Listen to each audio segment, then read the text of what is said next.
'Cause I'm in the stars tonight. So watch me bring the fire, set the night light. Assalamualaikum warahmatullahi wabarakatuh. Halo teman-teman, bagaimana kabar kalian hari ini? Semoga semuanya dalam keadaan baik ya, amin. Kami dari kelompok 4 Ekonometrika akan membahas sedikit materi mengenai regresi berganda. Sebelum itu, saya selaku moderator akan memperkenalkan anggota kelompok kami terlebih dahulu, karena tentunya saya tidak akan sendirian membahas materi kali ini. Saya Rizka Alifia Sapnawati selaku moderator sekaligus pemateri pertama. Lalu ada Iko Ayu Nadila sebagai pemateri kedua. Dia Ayu Kusuma Ningrum sebagai pemateri ketiga dan terakhir. Ayu Amelia Rosada sebagai pemateri keempat dan ada Yuyun Puspitasari sebagai pemateri kelima. Materi kami mengenai regresi berganda, yang meliputi A. Model regresi berganda, yang B. Estimasi OLS regresi berganda, C. Interval estimasi regresi berganda, D. Uji T, E. Uji hipotesis koefisiensi regresi secara menyeluruh atau uji F, yang F. Ada koefisien determinasi. Yang pertama, model regresi berganda. Jika regresi berganda memenuhi 6 asumsi, maka persamaan dapat diartikan sebagai berikut. E dalam kurung YI sedemikian hingga X1I, X2I sama dengan beta 0 rata-rata ditambah beta 1 rata-rata X1I ditambah beta 2 rata-rata X2I ditambah EI. Arti persamaan tersebut adalah nilai harapan atau expected value atau rata-rata dari Y pada nilai tertentu variabel independen X1 dan X2. Saya Iko sebagai pemateri kedua akan menjelaskan tentang estimasi OLS terhadap koefisien regresi.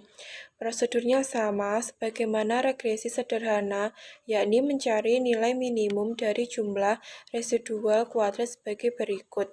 YI rata-rata sama dengan beta 0 rata-rata ditambah beta 1 rata-rata X1I ditambah beta 2 rata-rata X2I ditambah EI rata-rata. Lalu kita dapat melakukan turunan beta 0 rata-rata, beta 1 rata-rata, dan beta 2 rata-rata. Dan hasilnya bisa dilihat di PPT. Saya Dia Ayu Kusuma Ningrum. Di sini saya akan menjelaskan tentang interval estimasi koefisien berganda. Seperti yang kita tahu bahwa interval itu seperti perhitungan batas atas dan batas bawah, maka probabilitas untuk mencari interval estimasi dapat ditulis sebagai berikut. P dalam kurung min TC kurang dari atau sama dengan beta K rata-rata min beta K per SE dalam kurung beta K rata-rata kurang dari atau sama dengan TC sama dengan 1 min alpha, di mana TC adalah nilai kritis tabel distribusi T dengan derajat kebebasan sebesar N min K, sehingga P dalam kurung T lebih dari atau sama dengan TC sama dengan alpha per 2, di mana 1 min alpha merupakan interval keyakinan untuk koefisien regresi beta. Jika misalnya alpha sama dengan 5%, artinya 95% interval estimasi dari sampel mengandung kebenaran 95% dari populasi. Saya Ayu Amelia Rosada sebagai pemateri keempat. Di sini saya akan mempresentasikan uji T koefisien regresi parsial. Misalnya mempunyai dua variabel independen dengan estimator 1 dan 2. Langkah uji T sebagai berikut. Yang pertama, membuat hipotesis melalui uji satu sisi atau dua sisi. Uji hipotesis positif satu sisi H0 di mana beta 1 kurang dari sama dengan 0, HA di mana beta 1 lebih dari 0. Uji hipotesis negatif satu sisi H0 di mana beta 1 lebih dari sama dengan 0, HA di mana beta 1 lebih dari 0. Atau uji dua sisi H0 di mana beta 1 sama dengan 0, HA di mana beta 1 sama dengan 0. 2. Ulangi langkah pertama tersebut untuk beta 2. Yang ketiga, menghitung nilai T, hitung untuk beta 1 dan beta 2 dan mencari nilai-nilai T kritis. Dari tabel distribusi T, nilai T hitung dicari dengan formula sebagai berikut. T T sama dengan beta rata-rata 1 min beta 1 per SE dalam kurung beta rata-rata 1, di mana beta 1 merupakan nilai pada hipotesis 0. 4. Bandingkan nilai T hitung untuk masing-masing estimator dengan kritisnya dari tabel. Keputusan menolak atau menerima H0 sebagai berikut. Jika nilai T hitung lebih dari nilai T kritis, maka H0 ditolak atau menerima. Jika nilai T hitung kurang dari nilai T kritis, maka H0 diterima atau menolak. Saya Yuyun Puspitasari sebagai pemateri kelima ingin membahas uji hipotesis koefisien regresi secara menyeluruh, yaitu uji F. Uji F ini untuk menguji apakah koefisien regresi beta 1 dan beta 2 secara bersama-sama atau secara menyeluruh berpengaruh terhadap variabel dependen. Prosedur uji F dapat dijelaskan sebagai berikut. 1. Membuat hipotesis 0 atau H0 dan hipotesis alternatif atau HA sebagai berikut. H0 di mana beta 1 sama dengan beta 2 sampai dengan beta K sama dengan 0.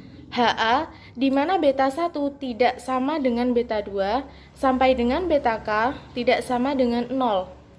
2. Mencari nilai F hitung dengan formula F sama dengan R kuadrat per K-1 dibagi 1 kurangi R kuadrat per N-1 atau pada PPT. Dan nilai kritis F statistik dari tabel F. Nilai kritis F berdasarkan besarnya alfa dan DF untuk numerator atau K-1 dan DF untuk denominator N-K. 3. Keputusan menolak H0 atau menerima sebagai berikut.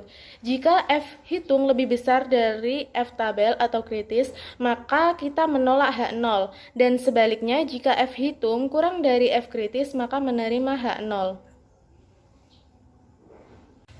Saya Dia Kusmaningrum. Di sini saya akan menjelaskan tentang koefisien determinasi. Nah, di sini saya akan menjelaskan tentang rumusnya saja. Koefisien determinasi atau R kuadrat didefinisikan sebagai rasio jumlah kuadrat yang dijelaskan regresi atau explain of squares disingkat ESS dan jumlah kuadrat total atau total sum of square disingkat TSS. Koefisien determinasi atau R kuadrat didefinisikan sebagai yaitu R kuadrat sama dengan ESS per TSS sama dengan 1 min RSS per TSS sama dengan 1 min dalam kurung sigma EI rata-rata kuadrat dibagi sigma YI kuadrat sama dengan 1 min dalam kurung sigma EI rata-rata kuadrat dibagi sigma dalam kurung YI min Y rata-rata tutup kurung kuadrat. Sekian presentasi dari kelompok 4 ekonometrika. Bila ada kurang lebihnya kami mohon maaf. Oh iya, jangan lupa ya, komen, like, dan subscribe channel ini dan semoga bermanfaat. 안겨주던 너 희미한 꿈속에서 눈이 부시도록 반짝였어